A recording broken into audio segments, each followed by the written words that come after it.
ಬ್ರಹ್ಮಸರ್ಗಯೋಃ ವೇದಸ್ಯಾತ್ ಯೋ ವಿಕಾರ ಸ್ಯಾತ್ ಸರ್ಗೇನ ಬ್ರಹ್ಮಣಿ ಕಚ್ಚಿತ್. ಇವಾಗ ಯಶ್ಮಿತಾ ಹೇಳಿದ ಥರನೇ ಈ ಎರಡು ಮಾಯಾ ವೇಲಿಂಗ್ ಪವರ್ ವಿಕ್ಷೇಪಣ ಆವರಣದಿಂದ ನಮಗೂ ಮರ್ತು ಹೋಗ್ತಾ ಇದ್ವಿ ನಾವು ಯಾರು, ಯೂನಿವರ್ಸ್ ಯಾರು ಅಂತ. ಸೊ ಸಬ್ಜೆಕ್ಟಿವ್ ಆಬ್ಜೆಕ್ಟಿವ್ ಲೆವೆಲಲ್ಲಿ ಅವ್ರು ಹೇಳಿದ ಥರನೇ ವಿ ಫರ್ಗೆಟ್ ಎವ್ರಿಥಿಂಗ್. ಅದೇ ಥರ ಇದರಲ್ಲಿ ಯೂನಿವರ್ಸ್ ಬಗ್ಗೆ ಹೇಳ್ತಾ ಇದ್ದಾರೆ. ಯೂನಿವರ್ಸಲ್ಲಿ ನಾವು ಎಲ್ಲ ಫಾರ್ಮು ನೇಮಿಂದಾನೇ we are following actually.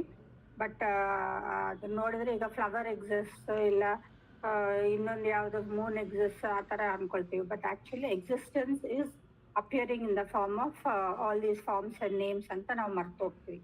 So this is the veiling power. ಈ ಬ್ರಹ್ಮನ್ ಮೇಲೆ ಈ ಫಾರ್ಮ್ ಆ್ಯಂಡ್ ನೇಮ್ ಎಲ್ಲ ಬರ್ತಾ ಇದೆ ಅಂತ ನಾವು ಮರ್ತೋಗ್ಬಿಟ್ಟು we concentrate only on these to.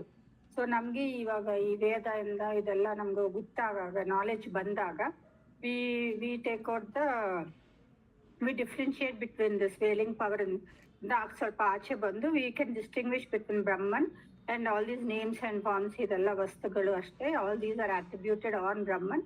But actual Brahman is there is no change, and the change never exists in Brahman. All this whatever is change is appearing, it is only in the phenomenal universe melene agutte. It is not attributed to, just like namma atma is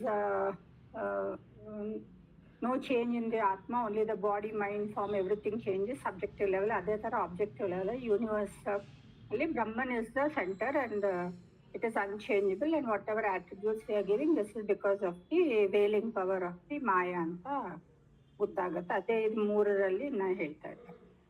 good. ನೀವು ಹೇಳಿ Rajeshwari. Next one 10th, ಇದು 20th.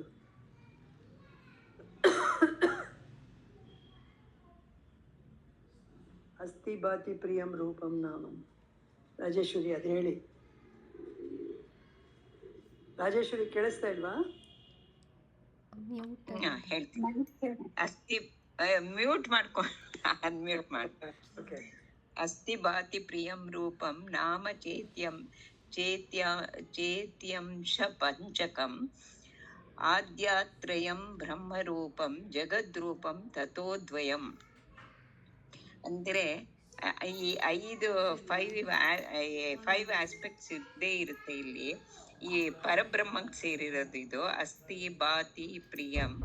ಈ ರೂಪ ಮತ್ತು ನಾಮ ಎಲ್ಲ ಪ್ರಪಂಚಕ್ಕೆ ಸೇರಿರೋದು ಅಥವಾ ಮಾಯೆಗೆ ಸೇರಿರೋದು ಅಂತ ಹೇಳ್ತಾ ಇದ್ದಾರೆ ಈ ಪಂಚಕಮ್ಮ. ಆದ್ಯತ್ರಯಂ ಬ್ರಹ್ಮರೂಪಂ, ಈ ಮೂರು ಬ್ರಹ್ಮರೂಪ, ಜಗದ್ರೂಪಂ ತಥೋದ್ವಯಂ, ಇನ್ನು ಉಳಿದಿರೋದು ನಾಮರೂಪ ಎರಡು ಜಗತ್ತಿಗೆ ಸೇರಿದೆ ಅಂತ ಹೇಳಿದ್ದಾರೆ. ಅಂದ್ರೆ ಅಸ್ಥಿ ಅಂದ್ರೆ ಅಸ್ಥಿ ಭಾತಿ ಪ್ರಿಯಂ ಮೋದಂ ಅಂತ ಹೇಳಿದ್ರು ನಮ್ಗೆ ಅವಾಗ. ಅಸ್ಥಿ ಅಂದ್ರೆ ಈಸ್ನೆಸ್ಸು, ಭಾತಿ ಅಂದ್ರೆ ಶೈನ್ಸು, ಅರಿವು, ಸತ್ತು. ಇದು ಭಾತಿ ಅಂದ್ರೆ ಶೈನ್ಸು ಅಥವಾ ಕಾನ್ಶಿಯಸ್ನೆಸ್ಸು ಆಗತ್ತೆ.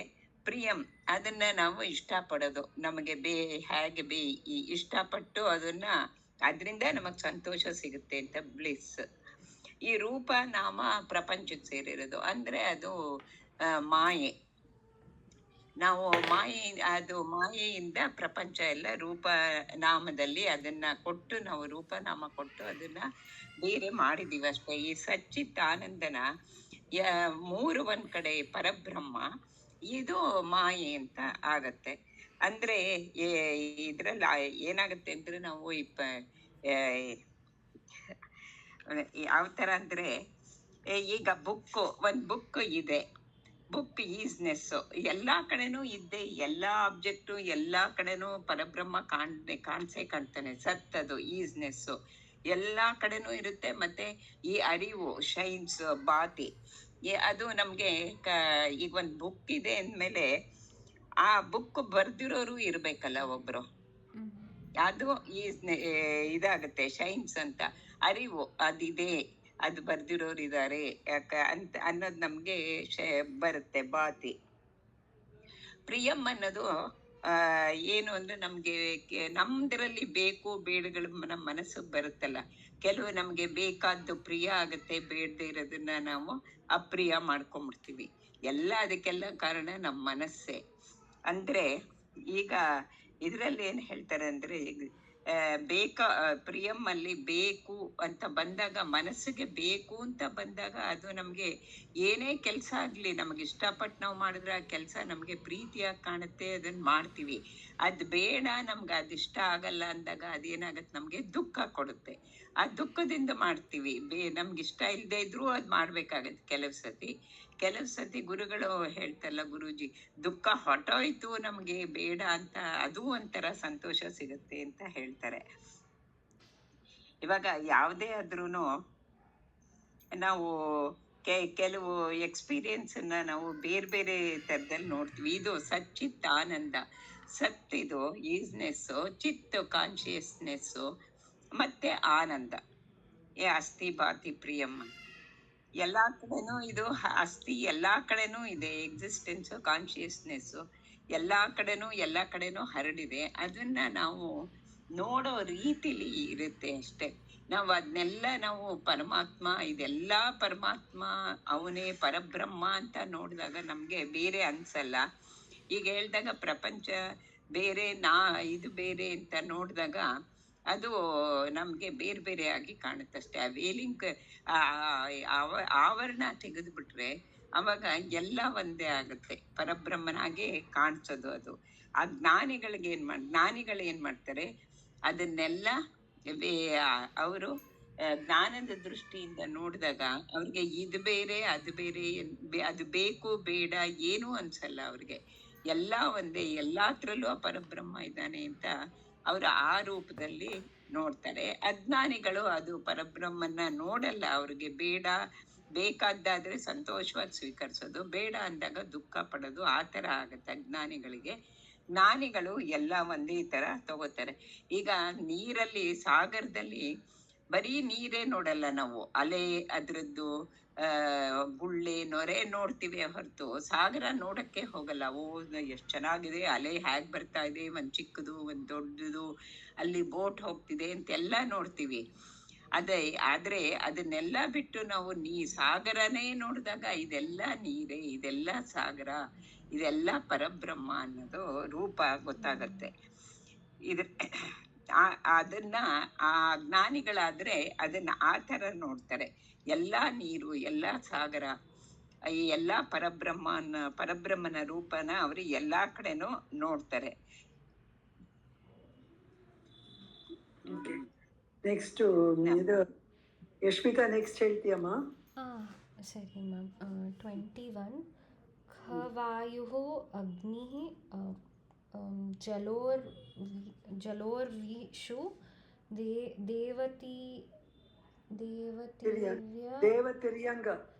ದೇವತಿರ್ಯಂಗ ನರಾದಿಷು ಅಭಿನ್ನಾಃ ಸಚ್ಚಿದಾನಂದಃ ವಿದ್ಯೇತೆ ರೂಪನಾಮಾನಿ. ಸೊ ಇದರಲ್ಲಿ ಇನ್ನೊಂದು ಚೂರು ಎಕ್ಸ್ಪ್ಯಾಂಡ್ ಮಾಡ್ತಾ ಇದ್ದಾರೆ. ಹಿಂದಿನ ಶ್ಲೋಕದಲ್ಲಿ ಏನು ಹೇಳಿದರು, ಲೈಕ್ ರಾಜೇಶ್ವರಿಜಿ ಹೇಳ್ದಂಗೆ ಹೇಗೆ ಜ್ಞಾನಿಗಳು ಒಂದು ಸಮುದ್ರನ ಹಾಗೆ ನೋಡ್ತಾರೋ, ಅಲೆಗಳನ್ನೆಲ್ಲ ಗಮನ ಕೊಡದೆ ಅಂತ, ಇಲ್ಲಿ ಅದನ್ನು ಇನ್ನೊಂಚೂರು ಎಕ್ಸ್ಪ್ಯಾಂಡ್ ಮಾಡಿದ್ದಾರೆ. ಅಂದರೆ ಆಕಾಶ, ಆಮೇಲೆ ವಾಯು, ಅಗ್ನಿ, ಜಲ ಮತ್ತು ಊರ್ವಿ ಅಂದರೆ ಭೂಮಿ. ಸೊ ಈ ಎಲ್ಲ ಪಂಚಭೂತಗಳು, ಮತ್ತು ದೇವತೆಗಳು, ಮತ್ತು ತಿರ್ಯಂಚಃ ಅಂದರೆ ಪ್ರಾಣಿ ಪಶು, ಮಿಕ್ಕಿದೆಯಲ್ಲ ಮಿಸಲೇನಿಯಸ್ ಕ್ಯಾಟಗರಿ ಏನೇನಿದೆಯೋ, ಮತ್ತು ಮನುಷ್ಯರು. ಸೊ ಈ ಎಲ್ಲ ಜೀವ ಏನೇನು ಕ್ರಿಯೇಷನಲ್ಲಿ ಏನೇನಿದೆಯೋ ಪಂಚಭೂತಗಳು, ಲೈಕ್ ದ 5 ಎಲಿಮೆಂಟ್ಸ್, ಮತ್ತು ಸ್ಪೀಶೀಸಲ್ಲಿ ತಿರ್ಯಂಚ ಮತ್ತು ಲೈಕ್ ಹ್ಯೂಮನ್ ಫಾರ್ಮ್, ಮತ್ತು ದೇವಾಸ್ ಅಂತ ಈ ಎಲ್ಲ ವಸ್ತುಗಳು ಇಲ್ಲ ಎಲ್ಲ ಜೀವಗಳಲ್ಲೂ ಏನಿದೆ ಅಂತ ಹೇಳ್ತಾ ಇದ್ದಾರೆ, ಅಭಿನ್ನಃ ಸಚ್ಚಿದಾನಂದ. ಸೊ ಸಚ್ಚಿದಾನಂದ ಸ್ವರೂಪ ಎಲ್ಲರಲ್ಲೂ ಸಮಾನವಾಗಿದೆ ಅಂತ. ಬಟ್ ಆದರೆ ನಮಗೆ ನಾಮರೂಪಗಳಿಂದ ಬೇರೆ ಬೇರೆಯಾಗಿ ಕಾಣಿಸ್ತಾ ಇದೆ ಅಂತ. ಸೊ ನಾವು ಇದನ್ನು ತತ್ವಬೋಧದಲ್ಲೂ ತುಂಬ ಡಿಸ್ಕಷನ್ ಮಾಡಿದ್ದೀವಿ. ಹೇಗೆ ಒಂದು ವಸ್ತುವಿನ ಸೂಕ್ಷ್ಮ ಶರೀರ ಎಲ್ಲ ರಿಫ್ಲೆಕ್ಟಿಂಗ್ ಮೀಡಿಯಮಿಂದ ನಮಗೆ ಸಚ್ಚಿದಾನಂದ ರೂಪ ಅಷ್ಟು ಚೆನ್ನಾಗಿ ಕಾಣುತ್ತೆ ಅಂತ. ಹೇಗೆ ಲೈಕ್ ಒಂದು ಗ್ಲಾಸಲ್ಲಿ ಎಷ್ಟು ಚೆನ್ನಾಗಿ ಕಾಣಿಸುತ್ತೋ ಬಟ್ ಅದೇ ಅದ್ರ ಮಣ್ಣಲ್ಲಿ ಅಷ್ಟು ರಿಫ್ಲೆಕ್ಟ್ ಆಗಲ್ಲ. ಸೊ ಆದರೆ like it does not mean that ಸಚ್ಚಿದಾನಂದ ರೂಪ ಅದರಲ್ಲಿ ಇಲ್ಲ ಅಂತ ಅಲ್ಲ. ಸಚ್ಚಿದಾನಂದ ರೂಪ ಎಲ್ಲದರಲ್ಲೂ ಸಮಾನವಾಗಿದೆ, because it is all pervasive, ಅಖಂಡ ಆ್ಯಂಡ್ ಆಲ್ ಪರ್ವೇಸಿವ್ಗೆ ವಿಚ್ ವರ್ಡ್ ವಿ ಯೂಸ್ ಸರ್ವಗತಃ. ಸೊ ಇಟ್ ಈಸ್ ಸರ್ವಗತಃ. ಸೊ ಎಲ್ಲದರಲ್ಲೂ ಇಟ್ ಈಸ್ ದೇರ್. ಬಟ್ ಆ ರಿಫ್ಲೆಕ್ಷನ್ ಒಂದರಲ್ಲಿ ಸತ್ರೂಪ ಆಗುತ್ತೆ, ಇನ್ನೊಂದರಲ್ಲಿ ಸಚ್ಚಿತ್, ಎರಡೂ ವ್ಯಕ್ತವಾಗಿ ಕಾಣಿಸುತ್ತೆ ನಮಗೆ. ಬಟ್ ಅದನ್ನೇ ಇದರಲ್ಲಿ ಇನ್ನೊಂದು ಸತಿ ಎಕ್ಸ್ಪೌಂಡ್ ಮಾಡ್ತಾ ಇದ್ದಾರೆ, ದಟ್ ಇಟ್ ಈಸ್ ಸಮಾನಃ ಬಟ್ ವ್ಯಕ್ತ ಆಗೋದು ಅದರಲ್ಲಿರುವ ಆ ರಿಫ್ಲೆಕ್ಟಿಂಗ್ ಮೀಡಿಯಮ್ ಮೇಲೆ ಹೋಗುತ್ತೆ ಅಂತ. But it is common across. ನಾಮರೂಪಗಳಿಂದ ಬೇರೆಯಾಗಿ ಕಾಣಿಸಿದ್ರೂ ಲೈಕ್ ಸ್ವರೂಪದಿಂದ ಬ್ರಹ್ಮನ ಸ್ವರೂಪ ಸಚ್ಚಿದಾನಂದ ರೂಪದಲ್ಲಿ ಸಮನಾಗಿರುತ್ತೆ ಅಂತ. ಲೈಕ್ ಅದನ್ನೇ ಹಿಂದಿನ ಶ್ಲೋಕದಲ್ಲೂ ಇನ್ನೊಂಚೂರು ಹೇಳಿದ್ರೆ, ಲೈಕ್ ಅಸ್ಥಿಭಾತಿ ಪ್ರಿಯಂ ಎಲ್ಲ ಎಕ್ಸ್ಪೀರಿಯನ್ಸಸಲ್ಲೂ ಇರುತ್ತೆ, but it is how we perceive. But we perceive ನಾಮರೂಪ. ಅದಕ್ಕೆ ನಮಗೆ ಅಸ್ಥಿಭಾತಿ ಪ್ರಿಯಂ ಅಷ್ಟು ವ್ಯಕ್ತವಾಗಿ ಕಾಣಲ್ಲ. Like we don't see that essence of ಅಸ್ಥಿಭಾತಿ ಪ್ರಿಯಂ. ಬಟ್ ಇಲ್ಲೂ ಹಾಗೆ ಆಗುತ್ತೆ. ನಾವು ಜೀವ ಜಂತುಗಳ ಆ ವೈವಿಧ್ಯನ ಕಾಣಿಸ್ತಾ ಇದ್ರೆ, ಆ ಡೈವರ್ಸ್ ಸ್ಪೀಶೀಸ್ನ ನೋಡ್ತಾ ಇದ್ರೆ ನಾಮರೂಪಗಳನ್ನೇ ಫೋಕಸ್ ಮಾಡಿಬಿಡ್ತೀವಿ ಯೂಶ್ವಲಿ. ಬಟ್ ಅದ್ರ ಎಸೆನ್ಸು ಸಚ್ಚಿದಾನಂದ ಎಲ್ಲದರಲ್ಲೂ. Like it is not that it is 50% in one species and 90% in another. ಇಲ್ಲಿ ಎಲ್ಲ ಏನು ಹೇಳ್ತಾ ಇರೋದ್ರು ಎಲ್ಲದರಲ್ಲೂ 100% ಇದೆ, but we might see it in different ಕ್ಲೀ ಅಂತ. ಓಕೆ, ನೀವೆಲ್ಲ ಹೇಳೋದು ಕರೆಕ್ಟೇ. So from 13 to 21 we are discussing about how samsara has come into existence, and our idea, our whole purpose is what is the cause of samsara, how to get out of this samsara anta. So ee samsara bandirodu ಮಾಯೆಯಿಂದ. We know that maya has got two powers, vikshepa shakti and avarana shakti. Vikshepa shakti is a beautiful thing. It creates that we are always happy with the created world. We are happy with our body, mind, intellect, adalva. So vikshepa shakti is always a beautiful thing. There is nothing to complain about it. The problem is because of the avarana shakti, veiling power. Now this veiling power happens at two levels, one at the subjective level, one at the objective level anta. So the last three shlokas we discussed that this veiling power at the subjective level happens. How? Because we know that there are three seers. Absolute seer is Sakshi, Druk, Druk 3. Amel we have the Manasu as Druk 2 and body as Druk 1. So these are relative seers. So because of Sakshi only Druk 2 and 1 are functioning. But we tend to overlook that Sakshi, and we get lost in the Druk 1 and 2, body, mind. And then the body, mind undergoes a lot of changes. So therefore they are not permanent, they are anatma. So with all those changes, now I'll be also going through ups and downs in life, every day new, because the body is changing, mind is changing. My experiences also, anubhava also, moment to moment, day to day, year to year keeps changing, alva. And some experiences are good, some experiences are bad. So when we go through these experiences, we take it personally. Oh, nanaga aagta ide, namaga aagta ide anta. So nanu nanda, we as we say, we superimpose it on Sakshi. But actually this samsara is due to Druk 2 and 1 and not due to Druk 3. That we don't realize. We think, oh, we are a composite Druk 1, 2, 3 and 3. 1, 2, 3. So Sakshi inda Sakshine nanu nanige kashta sukha anta we go on struggling in life. So the solution is, as Yashvita said, jnana. Guru hatra hogi ಶ್ರವಣ ಮನನ ನಿಧಿಧ್ಯಾಸನ. ನನ್ನ ಸ್ವರೂಪ ಏನು ಅಂದರೆ ನಾನು ತ್ವಂ, ತತ್ವಮಸಿನಲ್ಲಿ ನಾನು ತ್ವಂ. ತ್ವಂ ನೀನು ಯಾರು ಅಂತ ಅಲ್ಲಿ ಹೇಳ್ತಾರಲ್ಲ, ಅದು ನಾನು ಯಾರು ಅಂತ ತಿಳ್ಕೊಂಡ್ರೆ ಆವಾಗ ಗೊತ್ತಾಗತ್ತೆ that this I am actually Sakshi, but because of whom only Sakshi 2 sorry seer 2 and seer 1 are working, and without seer 1 and seer 2, Sakshi has also got no job. So all three are absolutely necessary for our functioning in the world. But then the problems are mainly because of seer 1 and 2.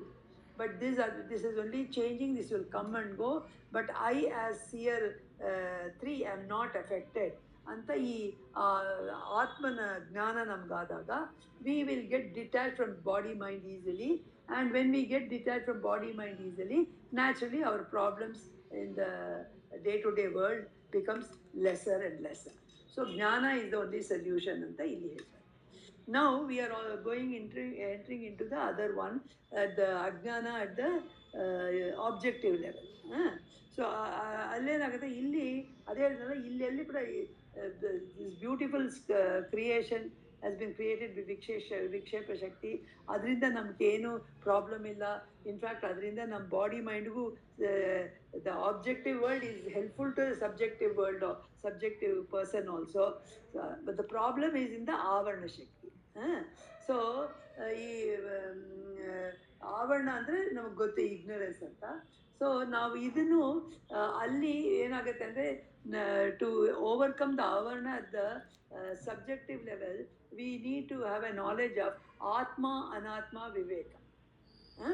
ಆತ್ಮ ಅಂದ್ರೇನು, ಅನಾತ್ಮ ಅಂದ್ರೇನು, ಅದು ವಿವೇಕ. So ಅದು ನಮಗೆ ಗೊತ್ತಾಗಬೇಕು. ಅದನ್ನು through ಶಾಸ್ತ್ರ ಶ್ರವಣಂ ಅಂಡ್ ಮನನಂ through guru we can, and ವಿವೇಕ ವೈರಾಗ್ಯ ಷಟ್ ಸಂಪತ್ತಿ qualification idre we can overcome that ignorance. So this ignorance can be, ignorance, ಜ್ಞಾನದಿಂದ ನಾವು ignorance at both levels we can get over it. So ಈ ಆತ್ಮ ಅನಾತ್ಮ ವಿವೇಕ ಬೇಕು ಅನ್ನೋದು, ಇದನ್ನ this has been stressed in the 17th verse ನ second line ನಲ್ಲಿ.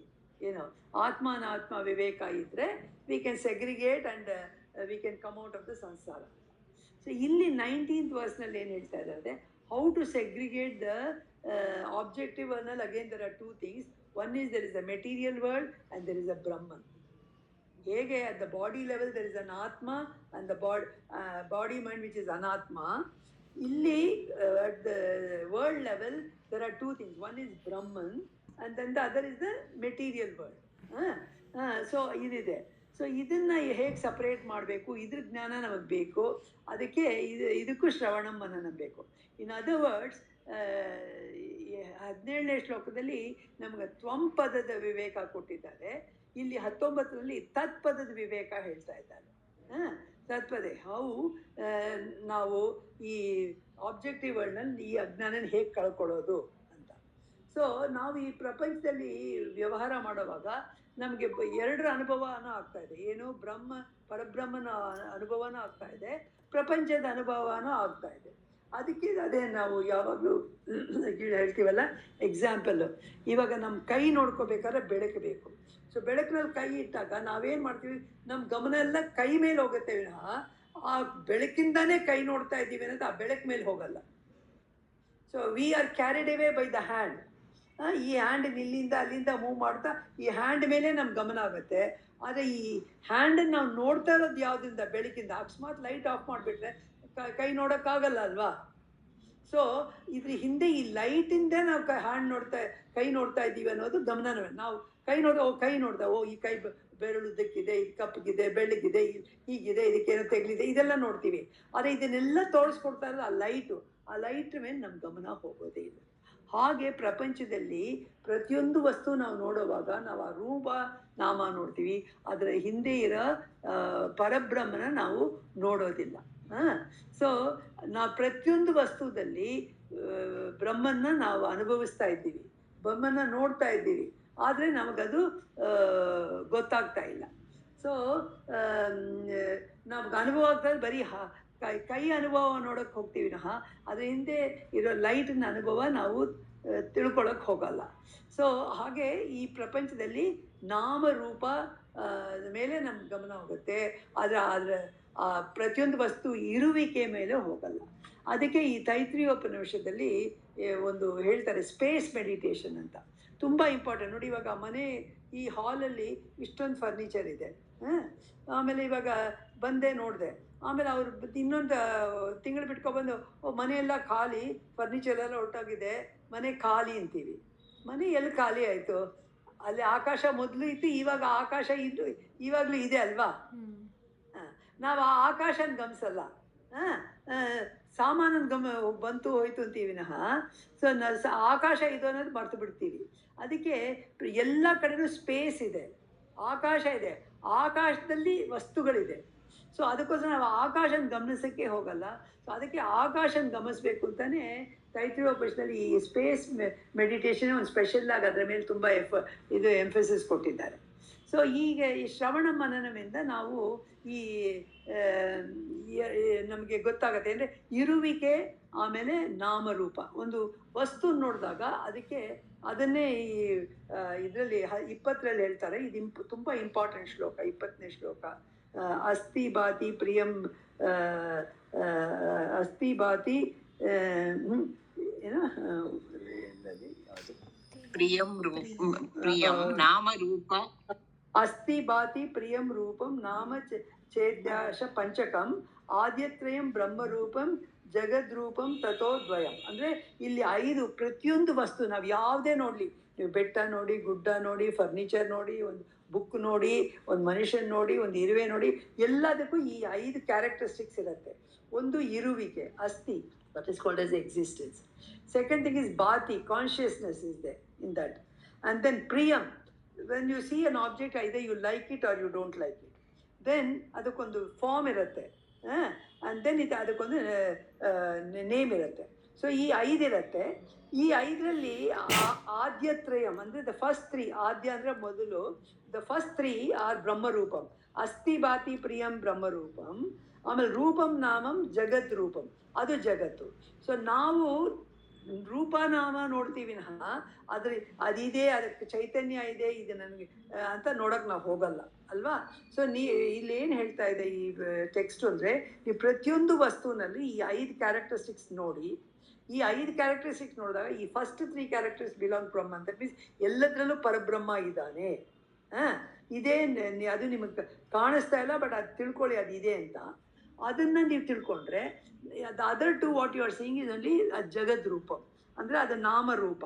ಹೇಗೆ ಇವಾಗ ಒಂದು ಬೆಟ್ಟ, ಒಂದು ನದಿ, ಬೆಟ್ಟ ಇದೆ, ನದಿ ಇದೆ, ಆಮೇಲೆ ಬೆಟ್ಟಕ್ಕೆ ಚೈತನ್ಯ ಇದೆ, ನದಿಗೆ ಚೈತನ್ಯ. ನೋಡ್ತಾ ಇದ್ದೀವಲ್ಲ ಇವಾಗ ಆಗ್ತಾರೋ ಡಿಸಾಸ್ಟರ್ಸ್ ಎಲ್ಲದಕ್ಕೂ ಚೈತನ್ಯ ಇದೆ.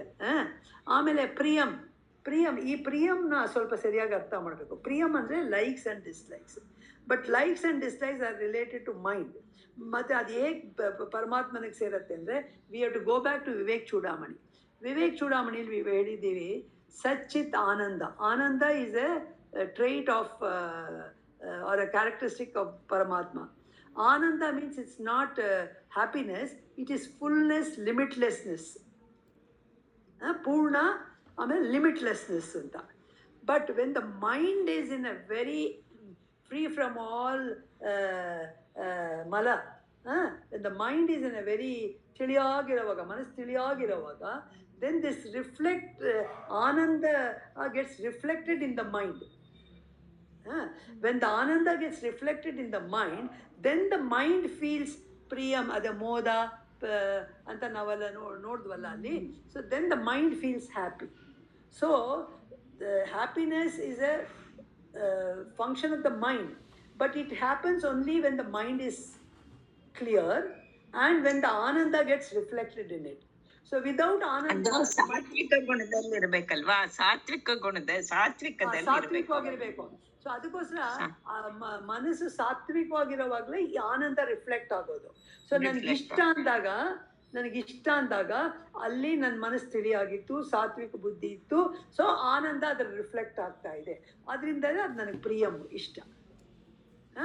ಸೊ ಅಪ್ರಿಯಂ ಅಂದರೆ ಯಾವಾಗ ನನ್ನ ಮೈಂಡ್ ಅದಿಲ್ವೋ ನ್ಯಾಚುರಲ್ ರಿಫ್ಲೆಕ್ಟ್ ಆಗಲ್ಲ ಅಲ್ವಾ? ಸೊ ಅದು ಮನಸ್ಸಿನ ಭಾಗ. ಸೊ ದೇರ್ ಫೋರ್ ದಿಸ್ ಪ್ರಿಯಂ is a little confusing. though it is part of the characteristics of the mind, likes and dislikes, but it can happen only because of ananda. So that is why asti bhati priyam is related to ಇದು ಬ್ರಹ್ಮ, ಪರಬ್ರಹ್ಮ. ರೂಪನಾಮ ಅನ್ನೋದು it is related to the ಜಗತ್ತು ಅಂತ ಇಲ್ಲಿ ಹೇಳಿದೆ. So we should now learn to look at this. See the whole idea of this ದೃಗ್ದೃಶ್ಯ ವಿವೇಕ ಇಸ್ ನಾವು ಇನ್ಮೇಲೆ ನಾವು ಯಾವುದೋ ಪ್ರಪಂಚದಲ್ಲಿ ಏನು ನೋಡಿದ್ರು, oh every object that we see has got this 5 character. ಅಸ್ತಿ, ಪ್ರತಿಯೊಂದು ವಸ್ತು ಇದೆ. ಈವನ್ ವಸ್ತು ಇಲ್ಲದೆ ಇದ್ರೆ ಸ್ಪೇಸ್ ಇದೆ ಅಲ್ವಾ. ಇವಾಗ ಇಲ್ಲಿ ಚೇರ್ ಇದೆ ಇವಾಗ, ಆಮೇಲೆ ಚೇರ್ ಇಲ್ಲ ಅಂತೀವಿ. ಬಟ್ ಚೇರ್ ಇಲ್ಲದೆ ಇದ್ರೆ ಚೇರ್ ಎಲ್ಲಿತ್ತು? ಆಕಾಶದಲ್ಲಿತ್ತು ಅಲ್ವಾ. ಸೊ ಆಕಾಶ ಇದೆ ಅಲ್ವಾ. ಆಕಾಶ ಇಸ್ ಒನ್ ಆಫ್ ದ ಪಂಚಭೂತಾಸ್ ಆಫ್ ಪರಮಾತ್ಮ ತಾನೆ. ಹೌದು. ಅಲ್ಲಿ ಆಕಾಶ ಇದ್ಮೇಲೆ ಪರಮಾತ್ಮ ಇದ್ದಾನೆ ಅಂತ ತಾನೆ ಅರ್ಥ. ಸೊ ಅದಕ್ಕೋಸ್ಕರ when you say there is nothing, even in that nothing Paramatma is there. Is nothing, isness is there in nothing. ಇಲ್ಲ ಅಂತ ಹೇಳ್ಬೇಕಾದ್ರೂ ಇದೆ, ಅಲ್ಲೊಂದಿದೆ ಅಂತ. ಅದಕ್ಕೋಸ್ಕರ ಸೊ ಅಸ್ತಿ ಎಲ್ಲ ಕಡೆನೂ ಪರಮಾತ್ಮ ಇದ್ದಾನೆ. ನಾವು ಖಾಲಿ ಅನ್ಕೊಂಡ್ ಜಾಗದಲ್ಲಿ ಕೂಡ ಅಲ್ಲಿ ಖಾಲಿ ಇದೆ ಸ್ಪೇಸ್ ಇರುತ್ತೆ, ಅಲ್ಲೂ ಅವನಿದ್ದಾನೆ. ಸೊ ಅಸ್ತಿ. ಆಮೇಲೆ ಈ ಭಾತಿ ಅನ್ನೋದು ಚೈತನ್ಯ. ಚೈತನ್ಯ ಅನ್ನೋದು ತಿರ್ಗಾ ನೀವು ಎಲ್ಲ ಕಡೆ ಎಲ್ಲಿ ಕಾಣಿಸುತ್ತೆ? ಚೈತನ್ಯನೇ ಇವಾಗ ಬೆಟ್ಟದಲ್ಲಿ ಇವಾಗಲೇ ನಮ್ಗೆ ಚೈತನ್ಯ ಕಾಣಿಸ್ತಾ ಇರೋದು. ಈ ಲ್ಯಾಂಡ್ ಸ್ಲೈಡ್ಸ್ ಇದೆ, ಇದರ ಎಲ್ಲಿ ಕಾಣಿಸುತ್ತೆ ಅಲ್ವಾ. ನದಿ ಒಂದು ಸರೋವರದಲ್ಲಿ ನಮ್ಗೇನು ಕಾಣಿಸಲ್ಲ, ಅದೇ ನದಿ ಹರಿಯುವಾಗ ಅದ್ರಲ್ಲಿ ಚೈತನ್ಯ ಕಾಣಿಸುತ್ತೆ. ಇವಾಗ ರಾಜೇಶ್ ಹೇಳಿದಾಗ ಬುಕ್ದಲ್ಲಿ ಚೈತನ್ಯ ಇದೆ ಅಂದರೆ, ಆ್ಯಕ್ಚುಲಿ ಬುಕ್ಕಲ್ಲೂ ಚೈತನ್ಯ, ಐ ಮೀನ್ ಚೈತನ್ಯ ಇರತ್ತೆ, ಬಟ್ ಆ ಚೈತನ್ಯ ಗೋಚರ ಮಾಡೋ ಮನಸ್ಸು ಆ ಬುಕ್ಕಲ್ಲಿಲ್ಲ. ಸಿ ಇವಾಗ ನಮಗೆ ಚೈತನ್ಯ, ನಾವೇ ಸಾಕ್ಷಿ ಚೈತನ್ಯನ ರಿಫ್ಲೆಕ್ಟ್ ಮಾಡಕ್ ಒಂದು ಮನಸ್ಸು ಬೇಕಲ್ವಾ. ಚಿದಾಭಾಸ, that is called reflected consciousness. To reflect there will be a reflecting surface. ಆ ಸೂಕ್ಷ್ಮವಾದ ಆ ವಸ್ತು ಅಲ್ಲಿಲ್ಲ. ಅಂದ್ರೆ ಬುಕ್ಕಲ್ಲಿ ಚೈತನ್ಯ ಇಲ್ಲ ಅಂತಲ್ಲ, ಅದ್ರ ಮೇಲೆ ಸಾಕ್ಷಿ ಚೈತನ್ಯ ಬೀಳ್ತಾ ಇದೆ, ಬಟ್ ಬುಕ್ಗೆ ಆ ಮನಸ್ಸಿಲ್ಲ. ಯಾಕಂದ್ರೆ ಇವಾಗ ಮನುಷ್ಯರಲ್ಲೇ ಒಬ್ರು ಉದ್ದ ಇರ್ತಾರೆ, ಒಬ್ರು ಕುಳ್ಳಕ್ಕಿರ್ತಾರೆ. ಆಮೇಲೆ ಮನುಷ್ಯನಿಗೂ ಪ್ರಾಣಿಗೂ ವ್ಯತ್ಯಾಸ ಇದೆ, ಪ್ರಾಣಿಗೂ ಗಿಡಕ್ಕೂ ವ್ಯತ್ಯಾಸ. ಹಾಗಿರೋವಾಗ ವ್ಯತ್ಯಾಸ ಎಲ್ಲ ಮನಸ್ಸು ಬುದ್ಧಿ ತಾನೇ ಇರೋದು. ಹೌದು. ಅದಕ್ಕೋಸ್ಕರ ಸೊ ಈ ಬುಕ್ಕು ಅದು ಇದೆ, ಅದಕ್ಕೆ ನಾಮ ಇದೆ, ಅದಕ್ಕೆ ರೂಪ ಇದೆ, ಅದು ಕಲರ್ ನೋಡಿ ನನ್ಗೆ ಇಷ್ಟನೂ ಆಗಿರ್ಬೋದು, ಬಟ್ ಅದರಲ್ಲಿ ಮನಸ್ಸಿಲ್ಲ ಟು ರಿಫ್ಲೆಕ್ಟ್ ದ ಚೈತನ್ಯ. ಚೈತನ್ಯ ಅದ್ರ ಮೇಲೆ ಬೀಳ್ತಾ ಇದೆ, but it is not A reflecting surface. See, light falls on everything. Only certain surfaces can reflect, ಅಲ್ವಾ.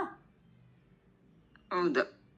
ಇವಾಗ ಗೋಡೆ ಕಪ್ಪು ಇಲ್ಲ, ಗೋಡೆ ಕೂಡ ಸ್ವಲ್ಪ ಮಟ್ಟಿಗೆ ನಿಮಗೆ ರಿಫ್ಲೆಕ್ಟ್ ಆಗತ್ತೆ, ಅದು ಸ್ಕ್ಯಾಟ್ರಿಂಗ್ ಅಂತಾನೆ ಕಾಣಿಸುತ್ತೆ. ಇವಾಗ ಒಂದು ಕಪ್ಪು ಗೋಡೆ ಇದ್ರೆ ಅದ್ರ ಮೇಲೆ ಇದು ಲೈಟ್ ಬೀಳಿದ್ರು ಕೂಡ ನಮಗೇನು ಕಾಣಿಸಲ್ಲ, ಯಾಕಂದ್ರೆ the black absorbs all the light, it doesn't reflect ಅಲ್ವಾ. ಹಾಗೆ ಸೊ ಈ ಚೈತನ್ಯ ಅನ್ನೋದು ಡಿಪೆಂಡ್ಸ್ ಅಪಾನ್ ದ ಇದೇ ರಿಫ್ಲೆಕ್ಟಿಂಗ್ ಸರ್ಫೇಸ್. ಸೊ ವೆದರ್ ಇದು living beings, all living, everything exist. ಸತ್ ಎಲ್ಲದರಲ್ಲೂ ಇದೆ. ನಾವು ಕಾನ್ಷಿಯಸ್ನೆಸ್ಸು ಇದೆ, but consciousness gets reflected in certain beings like animals, human beings, plants, ಅದ್ರಲ್ಲಿ ಗೊತ್ತಾಗತ್ತೆ. But may be inanimate objects like wood, ಒಂದು ಕಲ್ಲು, ಅದರಲ್ಲಿ ಮನಸ್ಸಿಲ್ಲ ಅಂತ, ಇದು ಚೈತನ್ಯ ಇಲ್ಲ ಅಂತ ಇಲ್ಲ, ಕಾನ್ಷಿಯಸ್ನೆಸ್ ಇಲ್ಲ, but there is no mind to reflect it. ಅದರಲ್ಲಿ ಅದನ್ನು ತಿಳ್ಕೋಬೇಕು. ಆ್ಯಂಡ್ ದೆನ್ ಪ್ರಿಯಮ್ also I told you, though it is personal likes and dislikes, but that ಪ್ರಿಯಮ್ can happen only when there is ಆನಂದ, when there is Paramatma there. When there is no Ananda there, the mind cannot feel that Ananda at all, alva. ಅದಕ್ಕೋಸ್ಕರ ಅಲ್ಲಿ ಆನಂದ, ಸಚ್ಚಿತ್ ಆನಂದ. So the first three prove that the existence Brahman is there. And when I see the form and name, then of course it is called as the word. So ಇದನ್ನೇ ವೇದಾಂತ ನಮ್ಗೆ ಹೇಳ್ತಾ ಇರೋದು. ಇದನ್ನ ನಾವು ಚೆನ್ನಾಗಿ ಅರ್ಥ ಮಾಡಿಕೊಂಡ್ರೆ ವೇದಾಂತದಲ್ಲಿ ಗೊತ್ತಾಗುತ್ತೆ. ಆಮೇಲೆ ಸೊ ಇದು ತುಂಬ ಇಂಪಾರ್ಟೆಂಟ್. ಆಮೇಲೆ next we come to the ಇದು what is it the last one just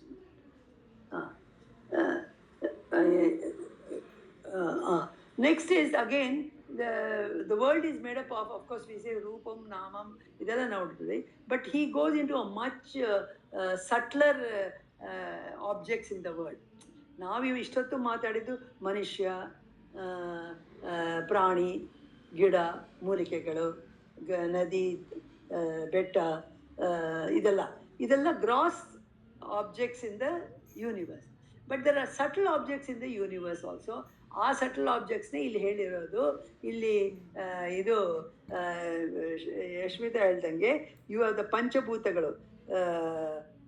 come ಅಂದರೆ ಸ್ಪೇಸು, ಅಂಬು ವಾಟರು, ಅಗ್ನಿ ಫೈರು, ಅಗ್ನಿ ಅಲ್ಲ ವಾಯು, ಅಗ್ನಿ, ಜಲ, ಇದೆಲ್ಲ ಇದೆ ಅಲ್ವಾ.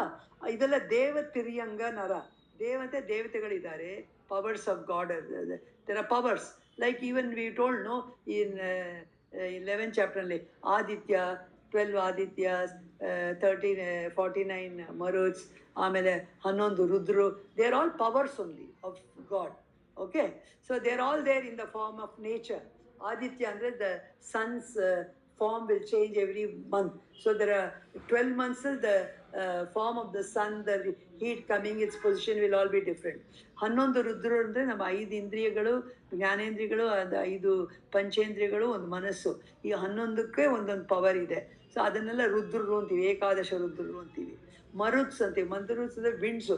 There are 49 different types of winds are there. So ಇದೆಲ್ಲ these are all subtle powers also, which we may not normally observe, but sometimes we have to observe. So ಇದೆಲ್ಲ ಇದೆ. ಆಮೇಲೆ ಸೊ ಇವನ್ನೆಲ್ಲ ದೇವತೆಗಳು ಕೂಡ ಹೇಳ್ಬೋದು. ಆಮೇಲೆ ತಿರ್ಯಂಗ ಅಂದರೆ ಆ್ಯಕ್ಚುಲಿ ದ ಡಿಫ್ರೆನ್ಸ್ ಇಸ್, ತಿರ್ಯಂಗ ಅಂದರೆ ದ ಮನುಷ್ಯ, the head is on the top and the stomach is below. It's vertical, all systems one below the other. But in the animals everything is at the same level. The head, the stomach, the excretory system, everything is at the ಒಂದೇ ಲೈನಲ್ಲಿ ಇರುತ್ತೆ ಅಲ್ವಾ. ಅದಕ್ಕೆ ತಿರ್ಯಂಗ ಅಂತಾರೆ. ತಿರ್ಯಂಗ ಅಂದರೆ animals, because they have all the systems in one line horizontal. So ಇದಲ್ಲದೆ ನರ, ಮನುಷ್ಯ. ಸೊ ಇದೆಲ್ಲ ಇದೆ. ಸೊ ಅಭಿನ್ನ ಸಚ್ಚಿದಾನಂದ. ಸೊ ಇದೆಲ್ಲದರಲ್ಲೂ ಸಚ್ಚಿದಾನಂದ ಇದ್ದಾನೆ. ಅಭಿನ್ನ ಅಂದರೆ there is no difference. The Sachidananda in the air, the Sachidananda in the water, the Sachidananda in the man, the Sachidananda in the animal, they are no different. The same Brahman exists in all the things. Vidyate Rupa Namani. The difference is only in the name and the form. So idanna ನಾವು ತಿರ್ಗಾ ಹೋಗಿ ತಿಳ್ಕೊಂಡ್ರೆ, then whenever we see the world, we know every substance has got, there is a Brahman aspect, there is a material aspect. We are carried away by the material aspect, but then this material aspect will not give us any happiness. It will create more problems, or it will keep on changing. But behind everything is Brahman anta. So ಆ ಬ್ರಹ್ಮನ ನೋಡ್ತಾ ಹೋದ್ರೆ ನಾವು we will not start depending on the world. ಇವಾಗ ಏನಾಗಿದೆ, at subjective level we depend on the body mind for everything.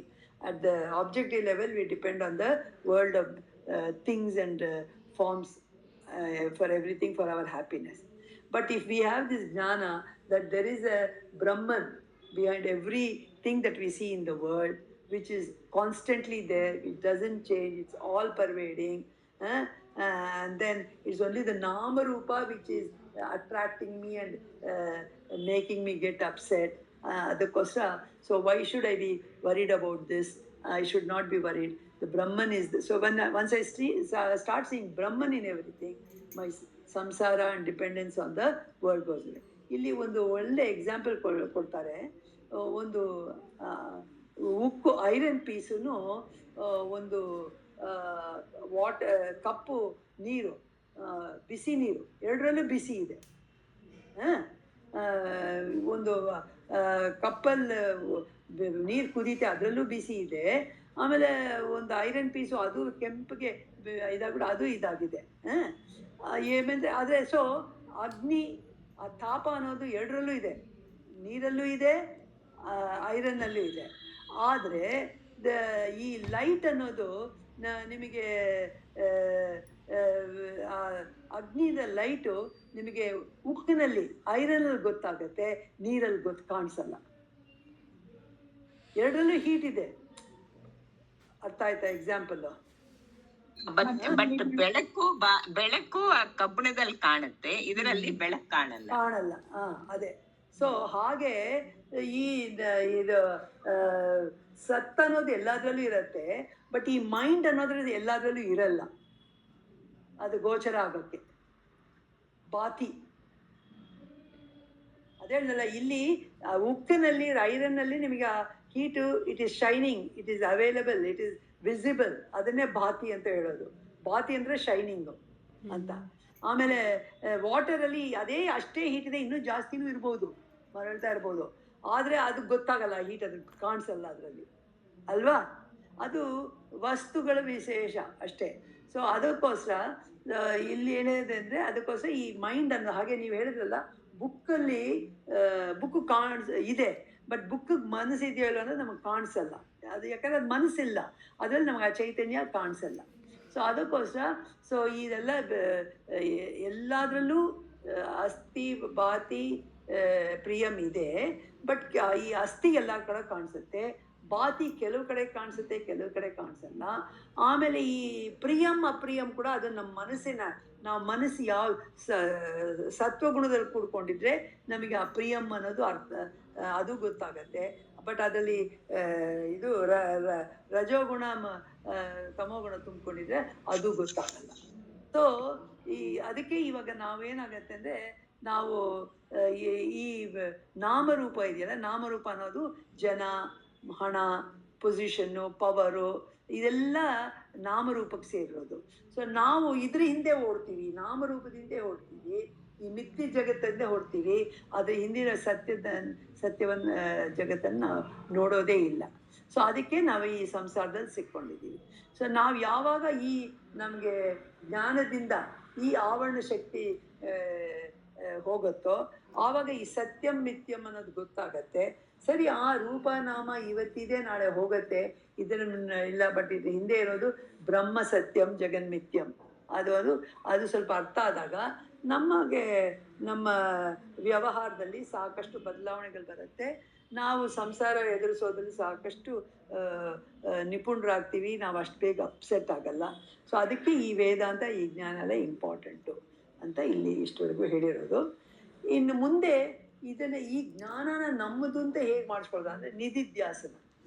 ನಿಧಿಧ್ಯಾಸನದ ಮೇಲೆ ಜಾಸ್ತಿ ಈ ಟೆಕ್ಸ್ಟಲ್ಲಿ ಕೊಟ್ಟಿದ್ದ 6 ಥರ ನಿಧಿಧ್ಯಾಸನಗಳು ಹೇಳಿದ್ದಾರೆ. ಅದನ್ನೆಲ್ಲ ಅರ್ಥ ಮಾಡ್ಕೊಂಡು ಯಾವುದಾದ್ರೂ ಒಂದು ನೀವು ನಿಧಿಧ್ಯಾಸನ ಮಾಡ್ತಾ ಇದ್ರೆ ನಿಮಗೆ ಆ ಪರಮಾತ್ಮ ಎಲ್ಲ ಕಡೆ ಇದ್ದಾನೆ ಅನ್ನೋ ಒಂದು ನಮಗೆ ಫೀಲಿಂಗ್ ಬರುತ್ತೆ. ಯಾವಾಗ ಎಲ್ಲ ಕಡೆ ಪರಮಾತ್ಮನ ನೋಡ್ತಾ ಹೋಗ್ತೀವೋ, ಆತ್ಮ ಪರಬ್ರಹ್ಮ ನೋಡ್ತಾ ಹೋಗ್ತೀವೋ, ಆವಾಗ ನಮ್ಮ ಸಂಸಾರದ ಪ್ರಾಬ್ಲಮ್ಸ್ ಆಟೋಮೆಟಿಕ್ಲಿ ಕಡಿಮೆ ಆಗುತ್ತೆ ಅಂತ the text goes on with the next ನಿಧಿಧ್ಯಾಸನ ಸ್ಟೆಪ್ಸ್. ಇನ್ನೂ ಏನಾದರೂ ಆ್ಯಡ್ ಮಾಡಬೇಕಮ್ಮ? ರಾಜೇಶ್ವರಿ ಏನಾದರೂ ಆ್ಯಡ್ ಮಾಡ್ತೀರಾ? ಉಷಾ? ಇಲ್ಲ, ಅರ್ಥ ಆಯ್ತು. ಮೋಹನ್ ಲಕ್ಷ್ಮಿ ಇವಾಗ ಬಂದಿದ್ದೀರಾ? ನಾನೆಲ್ಲ ರಿವಿಷನ್ ಕೇಳಂಗೆ ಆಯ್ತು. ನಂಗೆ 2 ವಾರದಿಂದ ಸರಿಯಾಗಿ ಕೇಳಕ್ಕೆ ಆಗಿರ್ಲಿಲ್ಲ. ಅದೇನೋ ರಿಪೇರಿ ಕೆಲಸ ಇತ್ತು ನಮ್ಮ ಮನೆ ಹತ್ರ ಅಂತ. ಸರಿ, ಇವಾಗ ಇಲ್ಲೇ ಅಂದ್ರೆ ಅದೇ ತಪ್ತಿ. ನೀವ್ ಹೇಳಿದ್ದನ್ನೇ ನಾನು ನಿಮ್ಮ ಸಮ್ಮರಿನೇ ಕೇಳಿದ್ದೀಗ. ಅದೇ ಆವರಣ ನಿಕ್ಷೇಪದಿಂದ ನಾವ್ ಇಲ್ದಿದ್ದನ್ನ ಇದೆ ಅನ್ಕೊಂಡ್ಬಿಡ್ತೀವಿ. ಇವಾಗ ಅಗ್ಗದಲ್ಲಿ ಹಾವು ನೋಡೋದಂಗ ಆಗತ್ತೆ ನಮ್ಗೆ. ಅಲ್ಲಿ ನಾಲೆಜ್ ಇಂದಾನೆ ಹೋಗ್ಲಾಕ್ ಆಗೋದು. ಹಾಗೆ ಇವಾಗ ಒಂದ್ ಮನೆ ನೀವು ಫೇಸ್ ಉದಾಹರಣೆ ಕೊಟ್ಟಂಗೆ, ಮನೇಲಿ ಕುರ್ಚಿ ಎಲ್ಲ ಇಟ್ಕೊಂಡು ಅಯ್ಯೋ ಜಾಗ ಸಾಕಾಗಲ್ಲ ಅಂತೀವಿ. ಬಟ್ ಜಾಗ ಹಾಗೆ ಇರುತ್ತೆ, ನಾವ್ ಅದನ್ನ ಇದು ಮಾಡ್ದಂಗ್ ತೋರಿಸ್ತೀವಿ ಅಷ್ಟೇ. ರಾಮರೂಪ ಇದ್ರಲ್ಲಿ ಆ 3 ಏನು ಫಸ್ಟ್ 3 ಬರುತ್ತೆ ಕೊನೆ ಶ್ಲೋಕದಲ್ಲಿ ಹೇಳ್ದಂಗೆ, ಅದನ್ನ ಸ್ವಲ್ಪ ಪಕ್ಕಕ್ಕೆ ಬಿಟ್ಬಿಡ್ತೀವಿ. ನಾವು ನಾಮರೂಪಕ್ಕೆ ಮಿಥ್ಯ ಆಗಿರೋ ಅದಕ್ಕೆ ತುಂಬಾ ಇಂಪಾರ್ಟೆಂಟ್ ಕೊಡ್ತಾ ಹೋಗ್ತೀವಿ. ನದಿ ಬಿಟ್ಬಿಟ್ಟು ನೊರೆ ಅಲೆಗಳಿಗೆ ಸ್ವಲ್ಪ ಇಂಪಾರ್ಟೆಂಟ್ ಕೊಡ್ತೀವಿ. ಅದೆಲ್ಲ ಏನ್ ಆವರಣ ನಿಕ್ಷೇಪ ತಪ್ಪು ತಿಳುವಳಿಕೆ ತಪ್ಪಲ್ಲೇ ವಿಕ್ಷೇಪ ಬರಲ್ಲ. ವಿಕ್ಷೇಪ ಅನ್ನೋದು ಪ್ರೊಜೆಕ್ಟಿಂಗ್, ಅದು ಕ್ರಿಯೇಷನ್, ಅದು ಒಳ್ಳೇದೇ. ಇಲ್ಲಿ ಬರೀ ಆವರಣನೇ. ಆವರಣ 2 levels. ಒಂದು ಮನುಷ್ಯನ ಜೀವನ ಲೆವೆಲ್ ಅಲ್ಲಿ, ಇನ್ನೊಂದು ಪ್ರಪಂಚದ ಲೆವೆಲ್ ಅಲ್ಲಿ. ಎಲ್ಲ ಮಿಥ್ಯದನ್ನೇ ಸತ್ಯ ಅನ್ನೋ ತರದಲ್ಲಿ ನಾವ್ ಇದ್ ಮಾಡ್ಕೊಂಡು ಸತ್ಯವಾದನ್ನ ಎಲ್ಲಾನು ತೆಗೆದ್ಬಿಟ್ರೆ ಕೊನೆಗೆ ಏನ್ ಉಳಿಯುತ್ತೋ ಅದೇ ಸತ್ಯ ಅನ್ನೋದೇ. ಅದೇ ಇದ್ರಕ್ಕೆ ಏನ್ ಸಾಕ್ಷಿ ಇದೆ, ಅದರಿಂದ ನಾವು ನೋಡಿ ತಿಳ್ಕೊಬೇಕು. ಇವಾಗ ಅದನ್ನ ಅರ್ತ್ಕೋತಿದೀವಿ. ನೆಕ್ಸ್ಟ್ ಶ್ಲೋಕಗಳಲ್ಲಿ ಅದ್ರಲ್ಲಿ ನಿಲ್ಲಂಗೆ ನಾವು ನಿಧಿಧ್ಯಾಸ ಮಾಡ್ತಾ ಹೋಗ್ಬೇಕು ಅನ್ನೋದನ್ನೇ ಈ ಶ್ಲೋಕಗಳು ಹೇಳುತ್ತೆ ಅಂತ. ಉಷಾ, ನೀವೇನಾದ್ರೂ ಆಡ್ ಮಾಡ್ತೀರಾ? ಅದೇ ಇದನ್ನ ನೆನ್ಪಿಟ್ಕೊಂಡು ನಾವು ಸಬ್ಜೆಕ್ಟ್ ಆಬ್ಜೆಕ್ಟ್ ವರ್ಡ್ನ ಎರಡನ್ನ ನಾವು ಯಾವಾಗಲೂ ನೆನ್ಪಿಟ್ಕೊಂಡು ಮುಂದೆ ಹೋಗ್ಬೇಕು. ನೆನಪಿಟ್ಕೊಳಕ್ಕೆ, ಅದಕ್ಕೆ ಈ ನೆನಪಿಟ್ಕೊಳಕ್ಕೆ ಈ ರೆಗ್ಯುಲರ್ ಕ್ಲಾಸಸ್, ರೆಗ್ಯುಲರ್ ಸತ್ಸಂಗ ಬೇಕು. ಎಲ್ಲರೂ ಇವತ್ತು ತಿಳ್ಕೊಂಡ್ವಿ, ನಾಳೆ ಮರ್ತು ಬಿಡ್ತೀವಿ. ಬಟ್ ಇವ್ repeatedly we keep discussing. Like ಇವಾಗ ಆನಂದ ಅನ್ನೋದು ವಾಟ್ ವಿವೇಕ್ ಚೂಡಾಮಣಿಲಿ ಹೇಳಿದ್ದನ್ನ ಸ್ವಲ್ಪ ಇವಾಗ we went through A little bit of that ಅಲ್ವಾ? ಹಾಗೆ ಈಗ ತಿರ್ಗಾ ನಾವು ಬೇರೆ ಬೇರೆ ಟೆಕ್ಸ್ಟ್ ಮಾಡಿದಾಗ we will be recapitulating what we know, and that gets more and more enforced in our mind and intellect for us to follow in the world. Form ನೇಮ್ಗೂ ಅಷ್ಟೊಂದು ಇಂಪಾರ್ಟೆನ್ಸ್ ಕೊಡಬಾರ್ದು. ನಂಗೆ ಈ ಮಳೆ ನೀರು ನೋಡ್ತಾ ಇದ್ರೆ ಒಂದು ಅನ್ಸುತ್ತೆ, ಈ KRS ಅಲ್ಲಿ ನೀರು ಹರಿತಾ ಇರೋದ್ ನೋಡಿದ್ರೆ ಕಾವೇರಿ ನೊರೆ ಬೆಳ್ಳಿಗೆ ನೊರಿಯಾಗಿ ಇದಾಗಿ ಹೊಸ ನೀರುಗಳು ಇದೆಲ್ಲ ಹರಿತಾ ಇದೆ.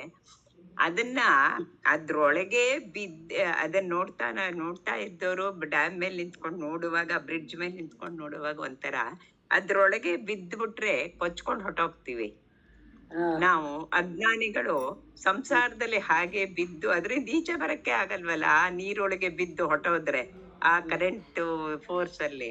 ಹಾಗೆ ಅಜ್ಞಾನಿಗಳು ಈ ಸಂಸಾರದಲ್ಲಿ ಬಿದ್ದು ಹಾಗೆ ಕೊಚ್ಕೊಂಡು ಹೊಟ್ಟೆ ಹೋಗ್ತೀವಿ. ಪುನರಪಿ ಜನನಂ ಪುನರಪಿ ಮರಣಂ ಅಂತ.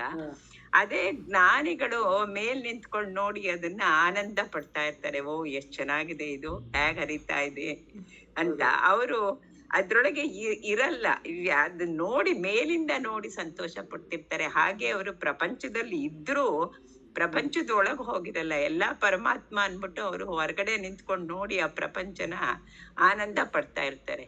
ಏನೇ ಕಷ್ಟ ಸುಖ ಏನೇ ಬರ್ಲಿ, ಏನೇ ಕಾಯಿಲೆ ಬರ್ಲಿ, ಅವ್ರು ಅದನ್ನೆಲ್ಲ ಒಂದೇ ಇದ್ರಲ್ಲಿ ತಗೋತಾರೆ, ಸಂತೋಷವಾಗೇ ಇರ್ತಾರೆ. ಇದ್ ನೋಡ್ತಿದ್ದಾಗ ನಂಗೆ ಜ್ಞಾಪಕ ಬಂತು. ವೆರಿ ಗುಡ್ ಎಕ್ಸಾಂಪಲ್ ನೀವು ಕೊಟ್ಟಿರೋದು. ನಿಜವಾಗಿ ನೀವು ಹೇಳ್ದಂಗೆ ಇವಾಗ ನಡೀತಾ ಇರೋದೆಲ್ಲ ನೀವು ದಡದಲ್ಲಿ ನಿಂತ್ಕೊಂಡು ನೋಡಕ್ಕೂ ಅದ್ರ ಪಾರ್ಟ್ ಆಗೋಕ್ಕೂ ಎಷ್ಟು ವ್ಯತ್ಯಾಸ ಇದೆ ನೋಡಿ. ಒಳಗಡೆ ಮುಳುಗೋದಾಗ ಸಂಸಾರ ಏನು ಆತ್ಮ ಏನು ಅನ್ನೋದೆಲ್ಲ ಮರ್ತೋಗ್ಬಿಡುತ್ತಲ್ಲ ಒದ್ದಾಡ್ಬೇಕಂದ್ರೆ. ಅದಕ್ಕೆ ಚಾನ್ಸೇ ಇಲ್ಲಲ್ಲ, ಮುಳುಗೋಗ್ಬಿಟ್ಟಿದ್ದೀರಾ. ಎಲ್ಲಿ ಕರ್ಕೊಂಡು ಹೋಗ್ಬೇಕು, ಬದುಕ್ಬೇಕು ಅಂದ್ರೆ ಬದುಕ್ಬೇಕು, ಇಲ್ಲ ಹೋಗ್ಬೇಕಂದ್ರೆ ತಿರ್ಗಾ ಜನ್ಮ ಪಡ್ಕೊಂಡು ಬರ್ಬೇಕು. ನೋಡ್ತಾ ವಿಷಯ ಥಿಂಕ್ ಪಾಠ ಕಲಿಸ್ತಾ ಇದೆಯಲ್ಲ ನಮಗೆ ಅದಂತ. ಅದೇ ದೂರದಿಂದ ನೋಡೋರು ಒಂದ್ ಕ್ಯಾಮ್ರಾ ಇಟ್ಕೊಂಡು ಎಲ್ಲ ನೋಡ್ಕೊಂಡು ಅದನ್ನ ಫಿಲ್ಮ್ ಮಾಡಿ. ಇವಾಗ ನಾವು ಕೂಡ ಹಾಗೆ ಎಂಜಾಯ್ ಮಾಡ್ದಂಗೆ, ಯಾಕಂದ್ರೆ ನಮ್ ಸರೌಂಡಿಂಗ್ ಏನ್ ಅಂತ ಬಾಧೆ ಇಲ್ಲಲ್ವಾ. ಓ ಇಲ್ಲಂಗಾಯ್ತು ಅಲ್ಲಂಗಾಯ್ತು, ವಿ ಎಂಜಾಯ್, ಎಲ್ಲ ಒಂದ್ಸತಿ ಬೇಜಾರ್ ಮಾಡ್ಕೋತೀವಿ. ನಾವು ದೂರ ಇದೀವಿ, ಬಟ್ ಅಲ್ಲಿರೋರು ಕೂಡ ನೀವು ರಾಜೇಶ್ವರಿ ಹೇಳ್ದಂಗೆ ದಡದ ಮೇಲೆ ನಿಂತು ನೋಡೋರ್ಗೆ ಅದೆಲ್ಲ ಒಂದು ಇದು, ಅದು ಒಂದು ತರ ಅವ್ರಿಗೆ ಆನಂದನೇ, ಅದೊಂದು ಅನುಭವನೇ, ಎಕ್ಸ್ಪೀರಿಯನ್ಸ್ ಅಲ್ವಾ. ಪ್ರವಾಹ ಇದೆಲ್ಲ ನೋಡ್ಕೊಂಡು ಹೋಗೋದು ಅದು ಒಂದು. ಈಗ ಜೋಗ್ ಫಾಲ್ಸ್ ಅದ್ ನೋಡ್ತಾ ಇದ್ರೆ ಏನ್ ಆನಂದ ಪಡ್ತೀವಿ ಹೊರಗಡೆಯಿಂದ. ಅದೇ ಒಳಗಡೆ ಇಳಿದು ಹೋಗ್ತಿವಪ್ಪ, ನೋಡ್ತೀವಿ, ಅದನ್ನ ಮುಟ್ತೀವಿ ಅಂತ ಹೋದ್ರೆ ಆಯ್ತು ನೀರ್ ಫೋರ್ಸ್. ಹಾಗೆ ಈ ಸಂಸಾರ ಹಾಗೆ. ಸೊ ಈ ಜ್ಞಾನ ಅನ್ನೋದು ನಮ್ಗೆ ಇದು ಡಿಟ್ಯಾಚ್ಮೆಂಟ್ ಕೊಡತ್ತೆ ಸ್ವಲ್ಪ. ಒಂದು ಪ್ರಾಬ್ಲಮ್ ಬಂದಾಗ ಅದನ್ನ ಸರಿದು ಯಾಕೆ ಹೀಗಾಯ್ತು, ಇದು ಹೇಗೆ, ಇದನ್ನ ಹೇಗೆ ಸರಿ ಮಾಡೋದು ಅನ್ನೋ ನಮಗೊಂದು ಸೊಲ್ಯೂಷನ್ ಹುಡುಕಕ್ಕೆ ಒಂದು ಚಾನ್ಸ್ ಕೊಡುತ್ತೆ. ಜ್ಞಾನ ಇಲ್ಲದೆ ಇದ್ರೆ ನಾವು ಅವ್ರಂದ್ರು ಇವ್ರಂದ್ರು ತಕ್ಷಣ ಅದಕ್ಕೆ ನಾವು ರಿಯಾಕ್ಷನ್ ಇವ್ರ ರಿಯಾಕ್ಷನ್ ಅದೆಲ್ಲ ಕೊಚ್ಕೊಂಡು ಒಬ್ರಿಗೊಬ್ಬರು ಜಗಳ ಮಾಡ್ಕೊಂಡು ಇನ್ನೂ ಜಾಸ್ತಿ ಮನಸ್ತಾಪಗಳು ಮಾಡ್ಕೊಂಡು ಹೋಗ್ತಾ ಇರ್ತೀವಿ ಅಲ್ವಾ. ಹೌದು, ಅದೇ ಆ ಪ್ರಾಬ್ಲಮ್ ನ ನಾವು ಹೊರಗ್ ನಿಂತು ನೋಡ್ಬೇಕು, ತಿರ್ಗಾ ಒಳಗೆ ನಿಂತು ನೋಡೋದ್ರಾಗಲ್ಲ. ಹೊರಗಡೆ ನಿಂತ್ಕೊಂಡು ಕರೆಕ್ಟ್ ಆಗಿ ಸಿಗುತ್ತೆ, ಅದು ಇಲ್ದೇ ಇದ್ರೆ ಸಿಕ್ಕಲ್ಲ ಅದು. Nenama Yashmita, will you either conclude, sum up? ಹಾಂ ಮ್ಯಾಮ್ ಆ್ಯಕ್ಚುಲಿ ಒಂದು ಸ್ಪೇಸ್ ಮೆಡಿಟೇಷನ್ ಇದೆ 10 minutes ಮಾಡೋಣ ಅಂದರೆ ಮಾಡ್ಬೋದು. ಮಾಡೋಣ, we can do it. Okay. I think based on this only Guruji has prepared